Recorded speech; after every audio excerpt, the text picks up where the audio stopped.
So what we're trying to do is influence the organization, every single part of the organization, to factor in inclusive thinking and diverse thinking in everything that they do. This is The Talent Show, a new podcast series from FT Talent, a hub of innovation from the Financial Times. It's hosted by under 30s for the under 30s around the world. This second series is about all the aspects the FT organization is covering today, from editorial to development, from data to talent. I am Virginia Stagni, and this is a guide we designed to inspire you to be the one driving innovation and change. Welcome to the show.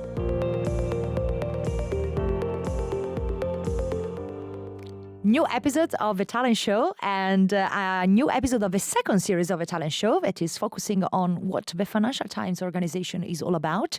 And of course, we've been covering about journalism, about news, about the different roles and how you can really develop your career in the world of journalism. But also, we are tapping into different departments, one of which is the one that cares about the human beings behind an organization and what does it mean to work on the human capital side. And I have here in the studio with me Yasir, that is our head of diversity inclusion at the Financial Times. Hi Yasir, how are you? Hi, very good. Thank you for having me. I'm very well, thanks. Oh, it's great to have you here because D&I is one of these buzzwords that we constantly hear about. Every organization now needs to do diversity and inclusion, needs or should or must. I don't know. I'll have you define what is the right verb and choice of word when it comes to diversity and inclusion. But let's start with you. And Yasir, you joined quite recently the FT, right? When did you join it?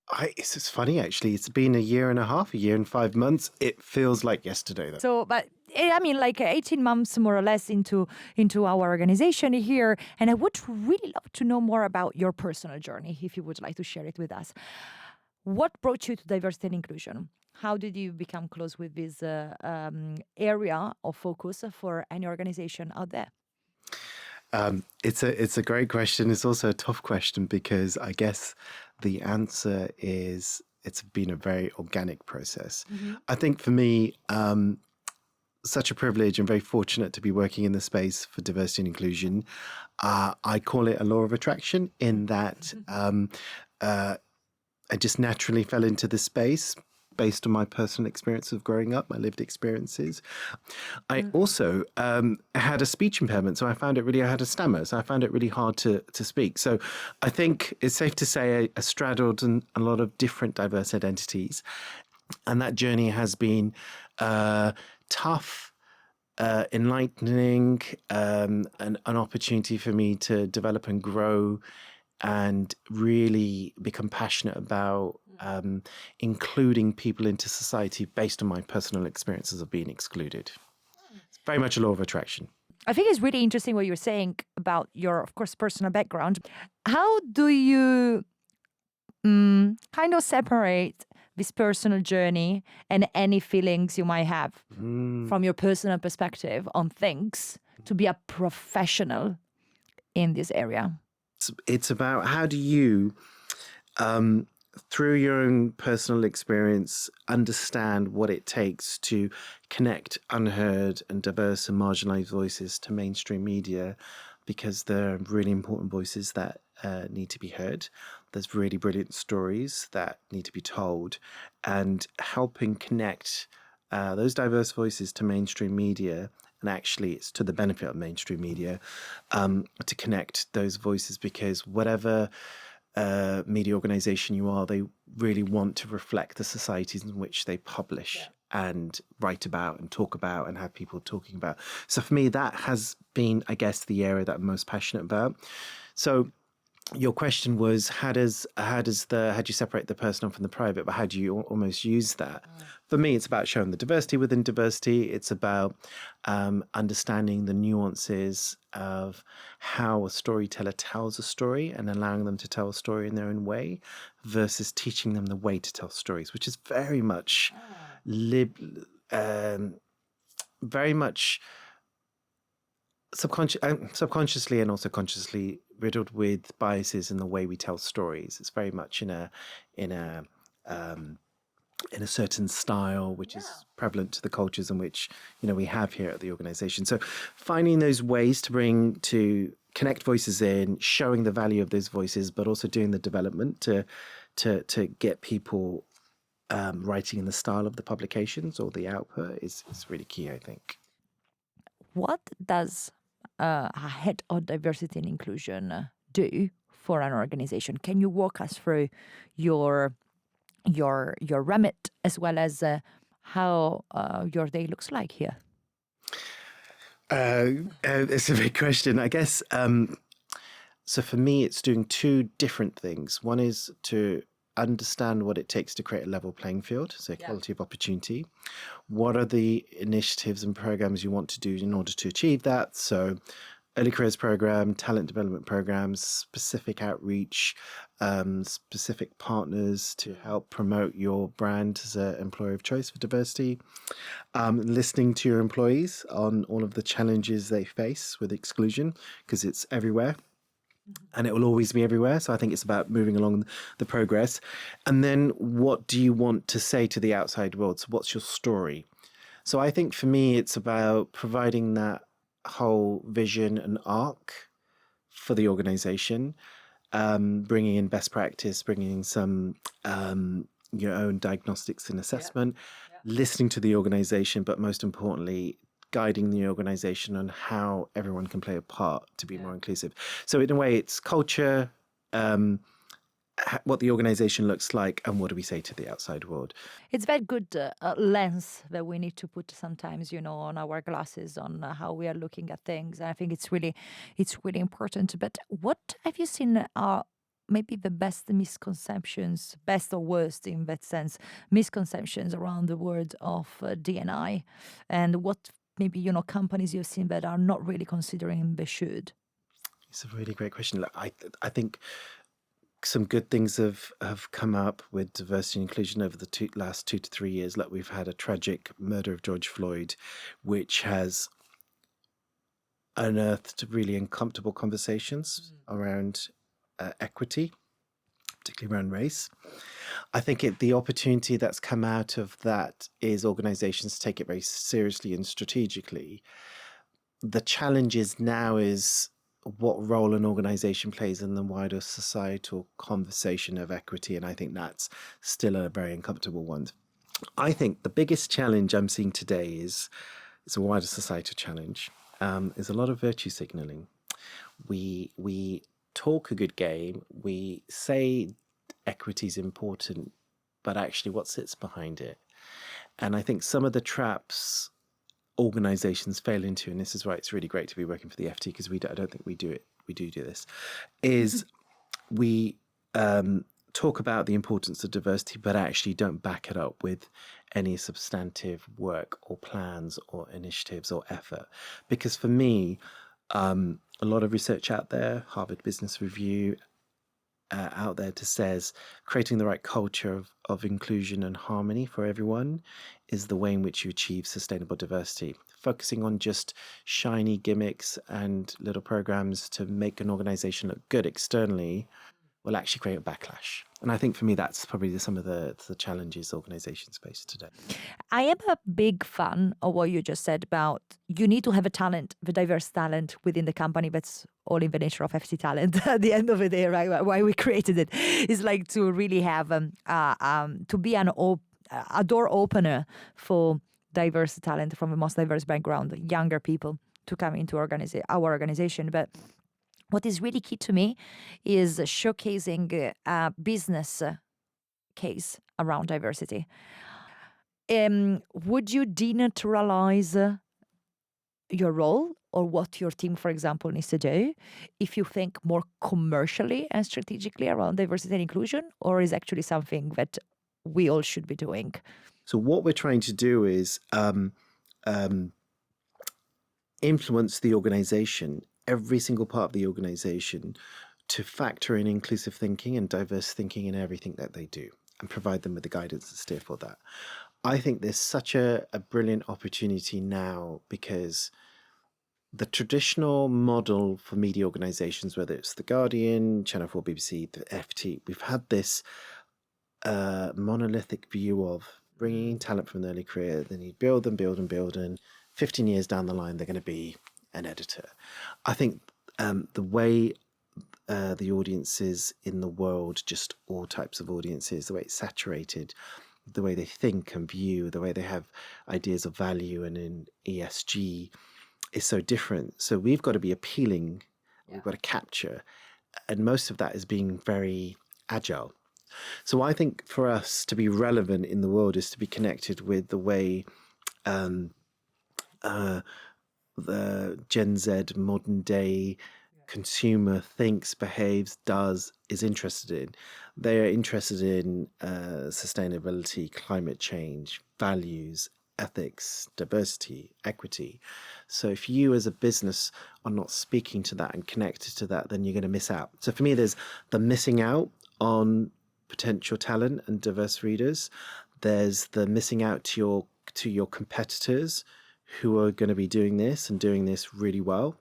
So you miss out talent, they take the talent.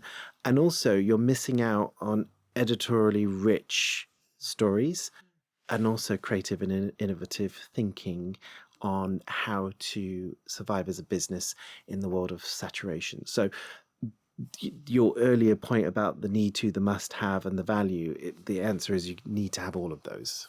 I think it's really interesting because this is all about the shifts of attitudes and how we are seeing the workplace, how we're seeing our career journey. And also maybe we don't see in a very Marxist way, word as our expression of ourselves, but just, a part of our journey on this earth. And I kind of enjoy that, but at the same time, I don't fully agree. And I would love to know what you think, because you have such a cultural role for an organization. Do you feel you're identifying yourself a bit too much with your role? I think for my role, the type of work I do, I am my role, but it's constantly evolving. I'm constantly learning, constantly adapting. My personal experience lends well to the role of empathy, compassion, understanding, leverage, having leverage with underrepresented groups, because people want to feel like you understand the issues and challenges. You've touched on a really, really complex subject. Where I'm seeing the way the world is today. So for me, I'm a big believer of what's happening in the outside world impacts on the inside world. We're living in a really precarious time, and we have huge cultural wars going on. I think there's a balance of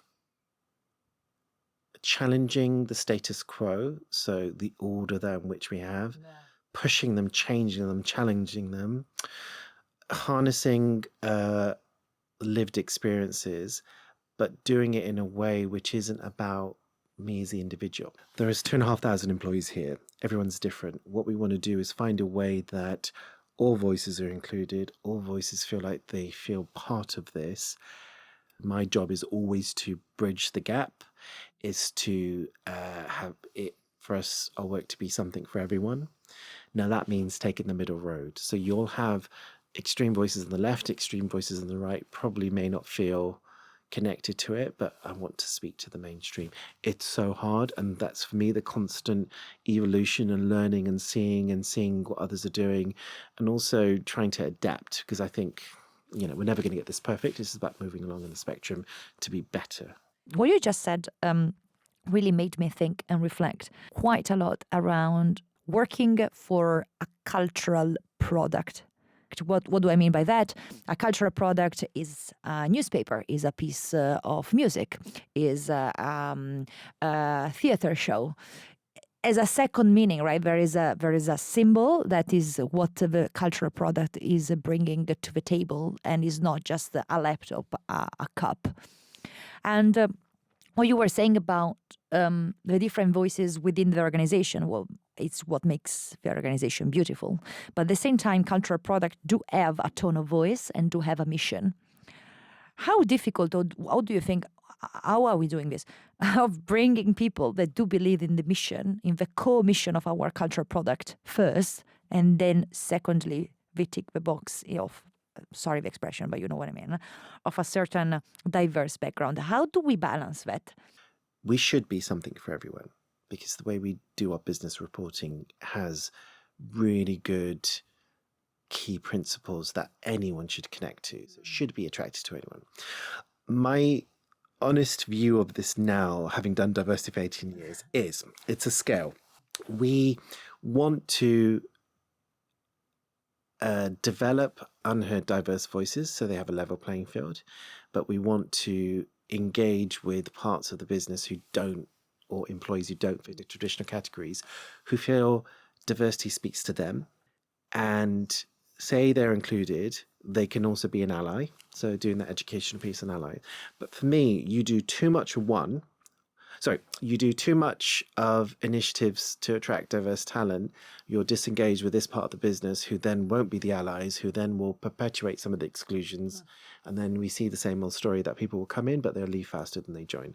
Then you don't do enough to represent diverse voices. You're not listening to the needs of employees. So for me, it's about getting the balance right. You can't do too much and you can't do too little. Thank you very much, Yasir. I really appreciate what you just explained because I think it's really helpful when you think about, maybe some audience out there, some of our listeners would love to join and build a career in your field. Do you have any tip for them, maybe?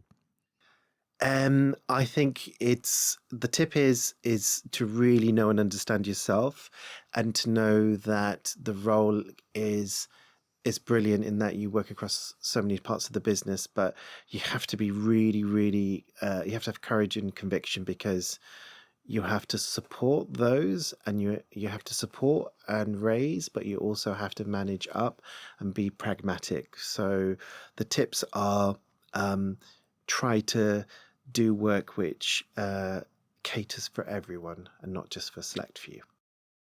What did you study to build your career? What has been your journey now? Because it might be actually very interesting. I mean, do you need to take a degree in people management or something to do your role, or not really? What's your take? Well, it's certainly not my background, because I fell into it by mistake. I did computer science at university, went into a .com, got made redundant after the year, just naturally, organically came across positive action. I was a positive action trainee, and then it led to my field of equity and equality and diversity.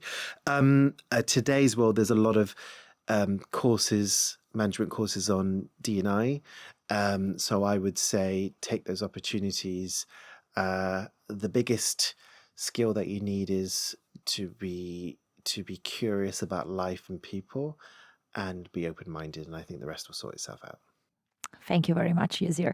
If there is one special part about our talent show, is that we always welcome some of the challengers and younger career professionals that we all talk about into the show. And that's, bringing the diverse voices, or their voices that we try to talk to within our realm and, our podcast studio. So we have Piotr and Letizia that are going to ask the questions to Yasir. So, Piotr, why don't we start from you? Well, my name is Piotr Baczyk, and it is my great pleasure to be joining you here in person. I was one of the lucky participants of the 2021 edition of the Talent Challenge, and I'm currently a graduate research student in sociology at UCL. My professional background is mainly in financial services and healthcare, where sort of in addition to my day-to-day responsibilities, I also delivered and worked with my team and management on a D&I aspect. And hence, it is a great joy to be able to speak with you today on this very, very important topic. So in the previous questions, you referred to those, of course, who are at risk of being excluded and marginalized, both in the society, but also at work in the workplace. So could you tell us a little bit, how can we make sure that the D&I aspects are institutionalized, in a sense that how can we make sure that the D&I aspects of workforce planning are seen as integral design principle, rather than sort of an add-on or an afterthought, as it is sometimes?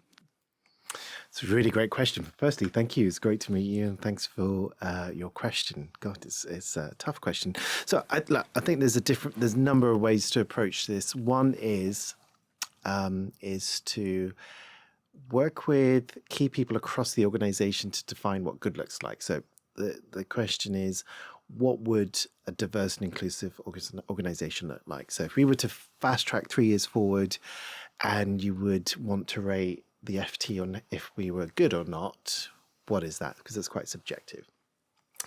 And I think the way to do that, and the way that I did that here is when I joined a year and a half ago, is to look at what other similar organizations doing. So I had a horizon scan of what The Guardian, the New York Times, Bloomberg, Wall Street Journal, a few others were doing in the space for D&I. Did a bit of an assessment of the great work that we've already been doing. So in a way, charting out what's our next steps, listening to our already underrepresented and diverse voices here. So we have brilliant employee resource groups. It's a great resource. Listen to the types of challenges and opportunities that they face as employees of the FT. Bringing people together and doing an ideation exercise to say, right, okay, here's what's happening in the outside world. Here's where we rate at the moment now. Here's some of our challenges and opportunities. Let's collectively decide what would good look like for us. Through that process, we then identified new goals, representation goals. So I call them goals, not targets, because goals are a way of measuring. It's doing diversity in the right way. It's not a charitable, altruistic, quota filling exercise to say, right, in 3 years, we want to get to here. And then figuring out what do we do backwards on culture, because what we can do is focus purely on recruitment and hiring and working with the right partners and holding the right campaigns externally. But if people join and they leave faster than they're joining, then it doesn't really work. So there's a combination of what do we do to create the right culture? What do we do in terms of processes to bring people in? How do we identify top talent and diverse top talent and develop their journey in? And how do we also attract by what do we say to the outside world? So I think that is the right way to do it. Having ways in which you can hold yourself to account, having ways to measure success, but most importantly, engaging with the wide business to help play their part in collectively making us more diverse and inclusive. Thank you. Thank you very much. Letizia, your question. Yes. Hi. Hello. Nice to meet you. I'm Letizia and I'm part of the FT Talent. So I'm working for the design part. And so today my question for you is how has the working from home impacted the diversity and inclusion initiatives? It's a really great question. Really good to meet you. Thank you very much for that question. So personally, when I started, it was a new way of doing things because I had to get to know the organization in a different way. And I personally love the hybrid way because there are times when I just want to come in and talk and meet with people to really gather thoughts, get a sense of feeling of a culture. And you can only do that when you're in an organization. But then there are times when I just wanted to go away and be my natural introspective self to really start to think, okay, so what does that mean for us? Able to do my own research, my own thinking, and just switch off from that engagement. So for me, I felt like I had the best of both worlds. I think hybrid working is an absolute brilliant way of thinking diversely, behaving diversely, and being more diverse. Because if you think about it, we are engaging with colleagues in all different parts of the world, virtually on a call. We have tools in order for us to naturally be more inclusive. So we're sat here in a room talking, and I could be giving one person eye contact and not the others, or 3 people are talking and the other person isn't able to talk. Whereas if you're there virtually, there's ways in which you can contribute without it being intimidating by just writing in the chat box, raising your hand function, or someone feeling, oh, actually, Virginia hasn't spoke, so inviting Virginia to speak. I think it provides, from a technical baseline point of view, some really little brilliant ways to bring voices in. I think in terms of hiring, if you're thinking of attracting talent outside of where we're based. For in the UK, for example, London, then you can have people join from all parts of the country, and actually, we have a brilliant way of being in the office 2 to 3 days a week. So you can basically maintain a lifestyle living somewhere else and actually coming in 1 or 2 days a week to do that. So that's obvious. I think if you're from a neurodiverse background and if you have a disability in terms of, physically coming into the work and access to work, I think that just opens up so much opportunity. And also for people who, from neurodiverse backgrounds who work in a different way, who think a little bit differently, who want to, for example, have a bit more structure and be home-based. I think it allows us to do that. So I think the opportunities are brilliant. Also moves away from presenteeism and just being present, and the biases towards extroverted types of individuals in our industry, and facilitates introverts being at their best. And I say that because the misconception people have about me is I'm such an extroverted person. I'm actually quite introverted, and I have my moments when I go out, but I need to kind of go off. So I think hybrids worked really well for me in that regard. Thank you so much, guys. And thank you so much, Yasir, for everything you shared. I definitely have a lot of takeaways to think about here. And I really hope for the listeners too, we are giving a few new keys and new lenses to read your role, your words, and how important and how key and strategic it is for any industry to really develop their own strategy and their own way of thinking about diversity and inclusion, because it matters to the culture of the organization itself, and you don't want to be, as we said, to be denaturalized from actually what's your reason of being as a company. So I think that's really, really important. It's subtle but important, and you really made this very clear for us today. Thank you so much. Thank you guys for joining, and thanks to all our listeners for tuning in today. Thank you, Yasir, again. Thank you. This has been The Talent Show, which is produced by the FT Talent team, Aya Al-Shihabi, and me, Virginia Stagni. Our podcast producer, editor, and sound engineer is Arturo Ochoa, and our social media producer is Letizia Clementi. Our music is by Dennis Kishuk. Check out all of the Talent Show episodes at fttalent.ft.com, subscribe wherever you get your podcasts, and follow FT Talent on socials for updates. Until next time, and keep listening.